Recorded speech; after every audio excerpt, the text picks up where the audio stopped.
Olanların cihada katılması, maddi yardım ve destekte bulunulması, dua edilmesi, emperyalist devletlere karşı boykot uygulanması, dayanışma ve yardımlaşma yönelik etkinlikler tertiplenmesi, zalimlerin telin ve protesto edilmesi, toplumun bilinçlendirilmesi bunlardan bazılarıdır. Bismillahirrahmanirrahim. Evet, bugün yine bir kutlu doğum ayındayız, kutlu doğum mevsimindeyiz. Rabbim bütün insanlığa bu kutlu doğumun hayrı ve bereketini eksik etmesin diye dua ediyoruz. Ve şu anda on binlerce insan bu meydanda Hz. Peygamber'i anlamak, onun siretini yaşatmak ve yaşamak için bir şeyler alabilir miyiz? Bugün buradan kendi hissemize ne alabiliriz diye bu meydanlara toplandı. İnşallah buradan ayrılırken bu insanlar Hz. Peygamber'in hayatından bize düşen, özellikle günümüz için bize düşen hisseden bir pay alarak gider diye düşünüyoruz. Ve bunun için dua ediyoruz. Evet, bugün belki ümmet çok hazin bir durumdadır. Gazze 6 ay aşkın bir süredir büyük bir Siyonist katliam ve soykırım altında ilerlemektedir. Ve ümmet eli kolu bağlı bir şekilde bunu izliyor.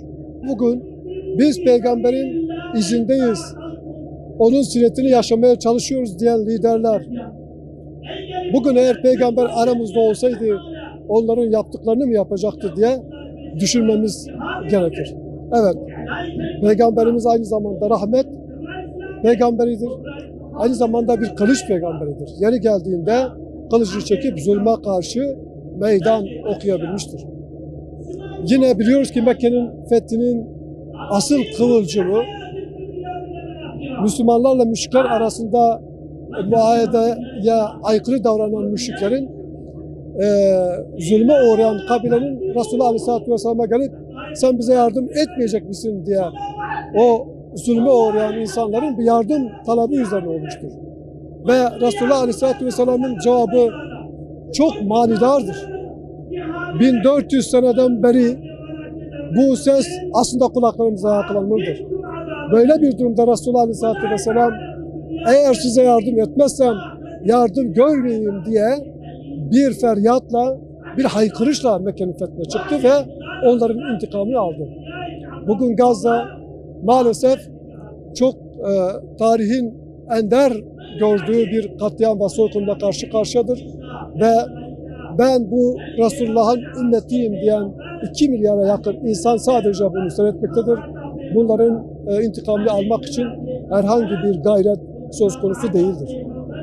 Evet, Gazze'ye belki insanlar biz yardım ediyoruz, gönlümüz ondan yanadır diyorlar ama Gazze'ye yardım etmek bugün sadece onlara su ve yemek ihtiyaçlarını gidermek değildir. Onların zulüm altında olduğunu bilerek, katliam altında olduğunu bilerek aynı zamanda bu katliamı durdurmak için de bir şeyler yapmak gerekir. Bugün ümmet Resulullah Aleyhisselatü Vesselam'ın bize 1400 sene önce gösterdiği şekliyle bir sulh halinde olduğumuz dönemde evet biz insanlara merhamet edeceğiz, onların ihtiyaçlarını gidereceğiz, onlara hizmet edeceğiz.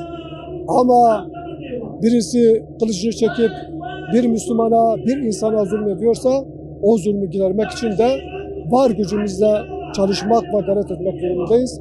Bugün belki inşallah biz bu dersi alarak bu meydandan ayrılacağız diye ümit ediyoruz. Yapılan soykırım gösterdi ki iflasın eşiğine gelen Batı barbarlığının ilan ettiği hiçbir hukuk ve hiçbir hak kavramı gerçekçi değildir. Uluslararası hukuk, sözde adalet divanları, insan hakları evrensel bir bilgesi, Birleşmiş Milletler Sözleşmesi gibi martalarla anlaşmalar ancak zalimi koruyan birer kalkandır.